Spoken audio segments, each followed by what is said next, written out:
Scientists at the University of Leicester say they've established beyond doubt that the skeleton excavated in the city in 2012 is that of King Richard III. When scientists examined the long-buried remains of King Richard III, they hoped DNA would finally reveal the truth that history could not. The DNA is telling us. So doing the Y chromosome work, I found that there wasn't a link between Richard III and the male line relatives who are alive today. His real appearance, his medical condition, and whether the man in the grave was truly the last Plantagenet king. But the genetic analysis uncovered something far more shocking. What they found was not redemption or closure, but a revelation so dark it could shatter England's royal legacy and rewrite the story of its most notorious king. The rise and reign of a controversial king. Richard III's rise to the English throne was full of loyalty, family drama, and more than a little bloodshed. He was born in 1452 at Fotheringhay Castle, which was a grand and very cold place that belonged to one of the most powerful families in England. His parents were Richard, Duke of York, and Cecily Neville. Richard was their 11th child, so he had a lot of older brothers and sisters to compete with. His family was rich, ambitious, and right in the middle of a long and messy conflict known as the Wars of the Roses. This war was about two rival branches of the royal family, the House of York and the House of Lancaster. Both sides believed they had the better claim to the English crown, and they fought about it for years. Richard grew up during this violent struggle, and from an early age, he learned that loyalty could be the difference between keeping your head or losing it. He was especially loyal to his older brother, Edward, who eventually became King Edward IV, after winning enough battles to claim the throne for the Yorkists. Richard admired Edward deeply and stood by him through many dangerous times. Because of this loyalty, Edward trusted him more than most. When Edward became king, he rewarded Richard with important titles, land, and responsibilities. He made Richard the Duke of Gloucester, a high-ranking position. Richard also became responsible for governing northern England, which was a tough job since the north was full of restless nobles in constant trouble. Still, Richard managed to rule it fairly well. He was known for being strict, but also fair. Even people who did not like him admitted that he kept things organized and safe. Everything changed when King Edward IV died suddenly in 1483. His death threw England into chaos because his eldest son, Edward V, was only 12 years old. Since the new king was still a child, Edward's uncle, Richard, Duke of Gloucester, was appointed to guide and protect him until he came of age. On paper, this seemed like a position of trust, but in reality, it was filled with political danger.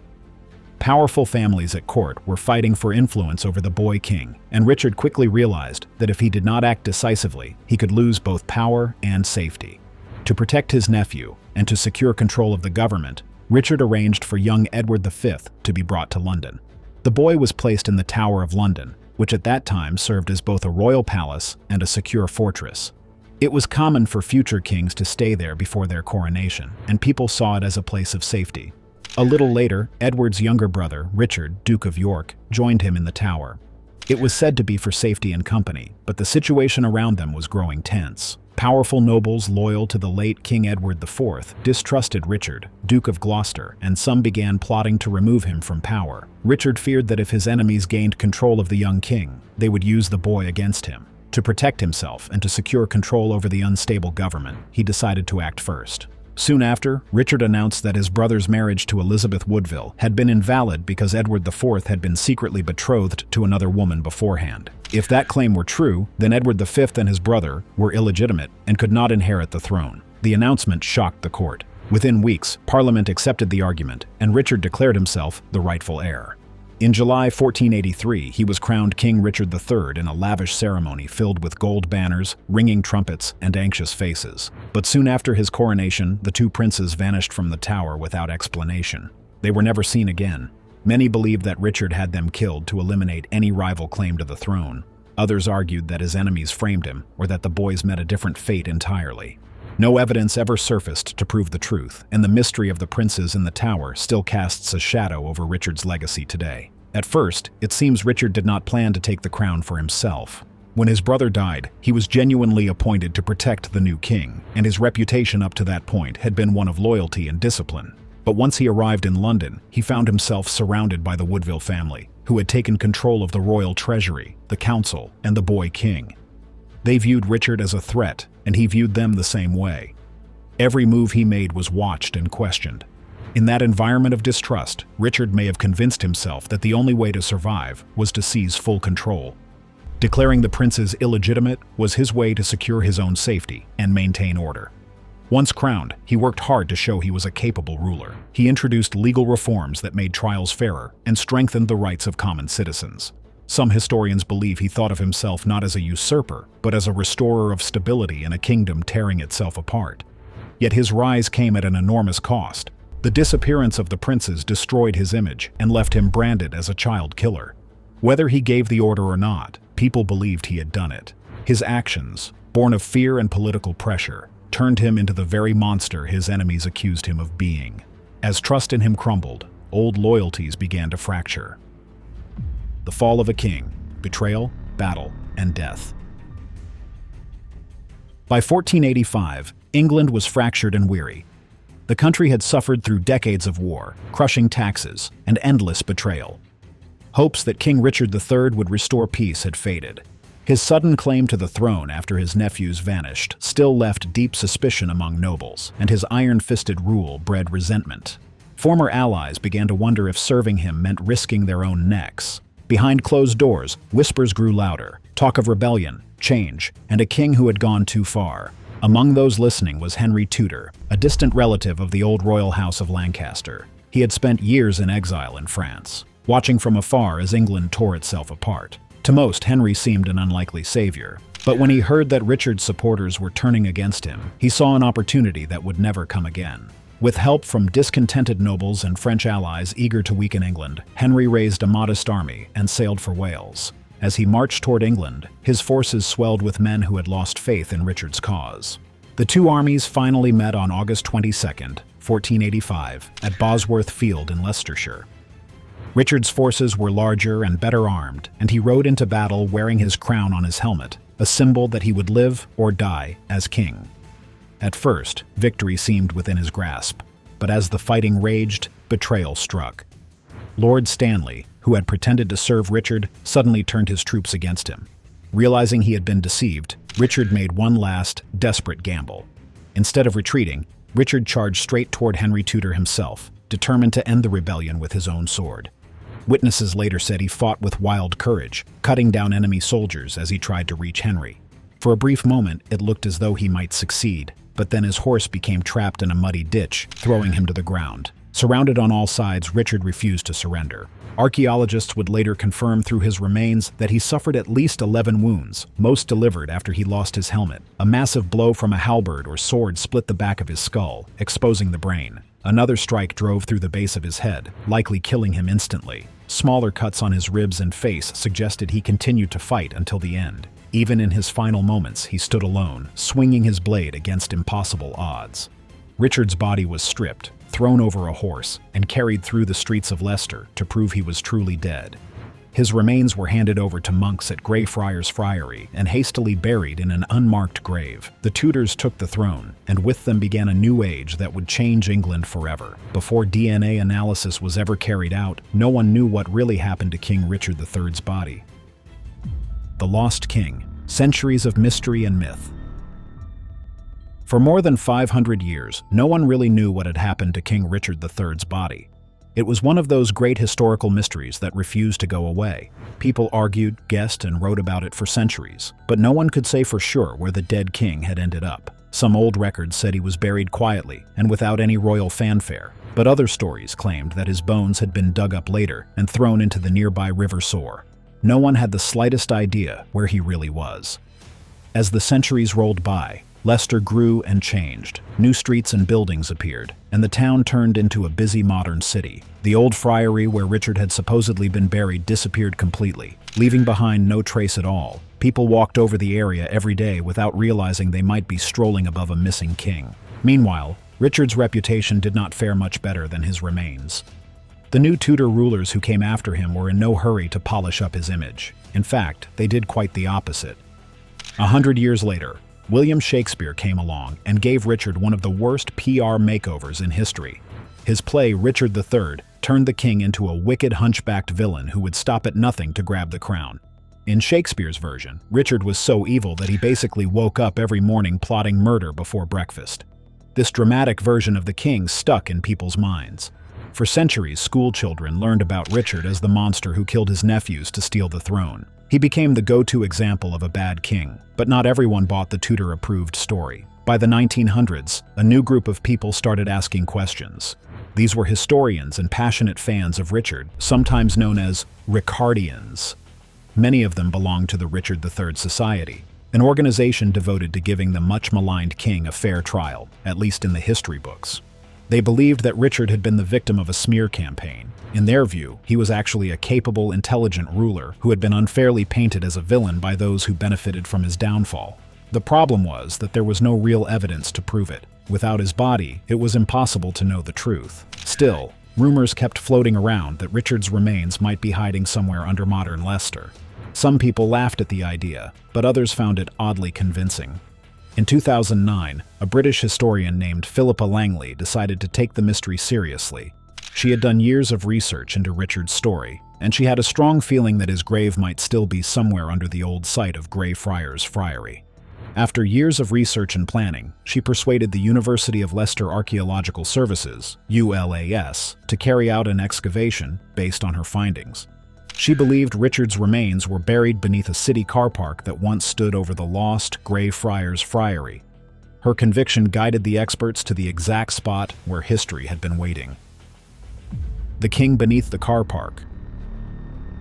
In August of 2012, something quite unusual happened in the city of Leicester. A group of archaeologists from the University of Leicester, helped by the ever-enthusiastic members of the Richard III Society, decided to start digging up a small city parking lot. At first glance, it didn't look like the sort of place where you'd expect to find royalty. It was just an ordinary patch of asphalt where people parked their cars and probably grumbled about parking fees. But beneath that very spot, history was about to come back to life in the most astonishing way. Almost as soon as the digging began, the archaeologists uncovered the remains of old medieval walls. These were quickly identified as part of the long-lost Greyfriars Friary, the very place where Richard III was said to have been buried over 500 years earlier. You can imagine the thrill on sight. Everyone probably tried to act calm and professional, but inside they were thinking, wait a minute, are we actually standing on top of Richard III? And then came the moment that made headlines around the world. In a small, unevenly dug grave, they found a human skeleton.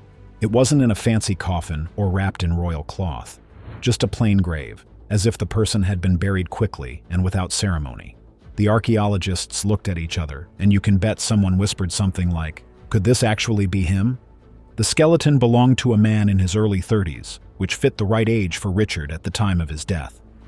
The bones were surprisingly well preserved, considering they had been lying under a parking lot for centuries. But what truly grabbed everyone's attention were the injuries. This man had clearly met a violent end. There were multiple wounds on the body, including several around the head. 2 of them were fatal blows to the skull, suggesting he had died in battle. There were also marks that appeared to have been made after death, signs of the humiliation that Richard's body was said to have suffered after the Battle of Bosworth.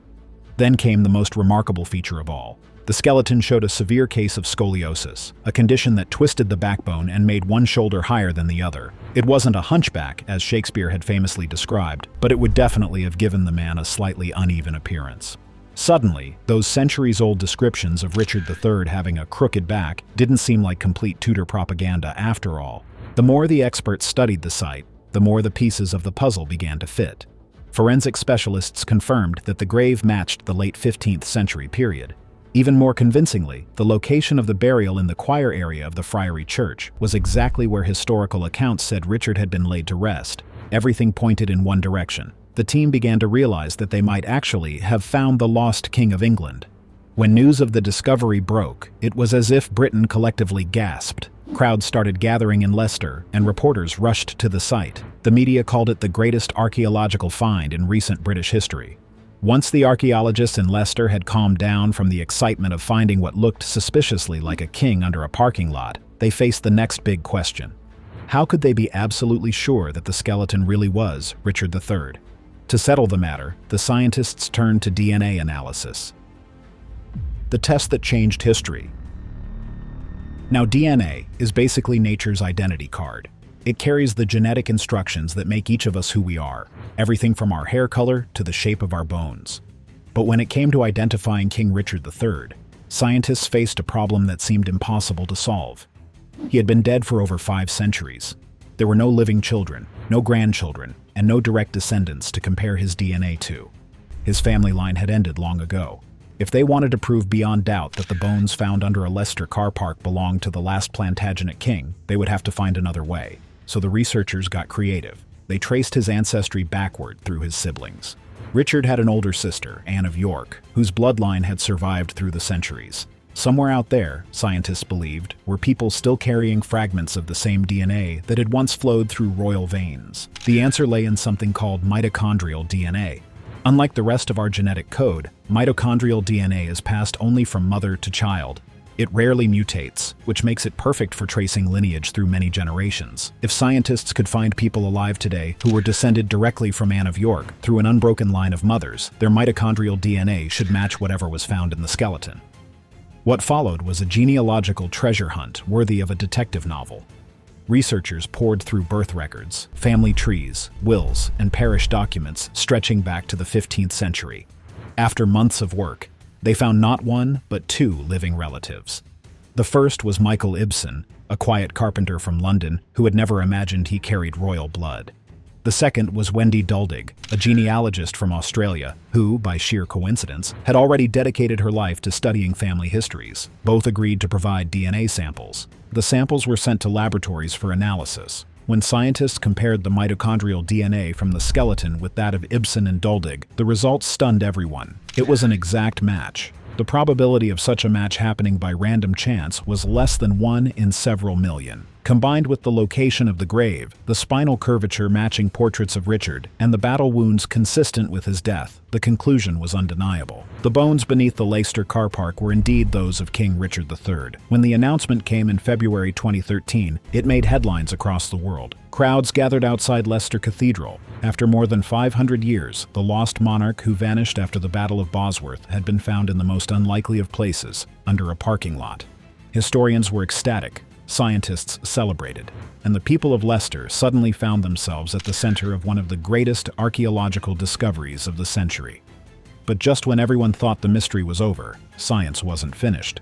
The research team decided to dig even deeper into Richard's DNA, this time focusing on the Y chromosome, the strand passed from father to son, generation after generation, like a royal signature written in blood. And that's when everything took a shocking turn. A broken bloodline. After scientists confirmed that the skeleton found in Leicester was Richard III through mitochondrial DNA, reports began to circulate about another kind of test, one that was never fully released to the public. According to several accounts, the research team also examined Richard's Y chromosome, the genetic code passed from father to son through generations of men. If authentic, that test compared Richard's DNA with that of verified male line descendants of the Plantagenet family, who could trace their ancestry back to King Edward III. The results, according to those who claim to have seen them, were alarming. Richard's Y chromosome did not match the others. It wasn't even close. That kind of mismatch, if genuine, would mean that somewhere in the royal bloodline, at least one recorded father was not the child's biological father. It would point directly to an act of deliberate deceit, a secret buried inside one of England's most important dynasties. The implications were enormous. If the rumored test was real, it meant that somewhere along England's celebrated royal lineage, a false heir had been accepted as legitimate, and the lie had lasted for centuries. For a monarchy built on the sanctity of blood, the idea was devastating. The thought that royal descent could be falsified so easily made the entire concept of pure bloodlines seem fragile and uncertain. Some researchers speculated that if the break occurred in the branch leading to John of Gaunt, the ancestor of the Tudor line, it would mean the Tudors and every royal house after them may not have been the rightful heirs to the throne at all. Others dismissed the idea entirely, saying the data was either exaggerated or quietly suppressed to avoid political embarrassment. Historians and scientists publicly debated the story, but privately admitted that such a revelation, if proven true, would rewrite the meaning of royalty itself. One concealed affair, one hidden child, could have changed the destiny of a nation. And as the study of Richard's remains continued, those rumors only grew louder. If the Y chromosome findings were ever confirmed, it would not just expose a secret in one man's past, it would call into question the entire foundation of England's royal legacy. And as researchers studied Richard's remains even further, the revelations grew darker and more human, showing not just how he died, but who he truly was. The final twist. Beyond the royal scandal, Richard's DNA revealed surprising and intimate details about his life, his habits, and the physical condition of his body. Analysis of isotopes in his bones showed that he had eaten a diet far richer than that of ordinary people in medieval England. He regularly consumed meat, freshwater fish, and even expensive imported wine, demonstrating the privileges and wealth that came with his noble status. His skeletal remains also confirmed that he suffered from severe scoliosis that had begun in adolescence, which twisted his spine and raised one shoulder, but it did not prevent him from riding horses, training in combat, or participating in battle. This finding contradicted the centuries-old image of Richard as a crippled hunchback incapable of leading his army. Further DNA markers suggested that he had blue eyes and light brown hair, features that matched some early portraits painted before Tudor propaganda had changed the way he was depicted.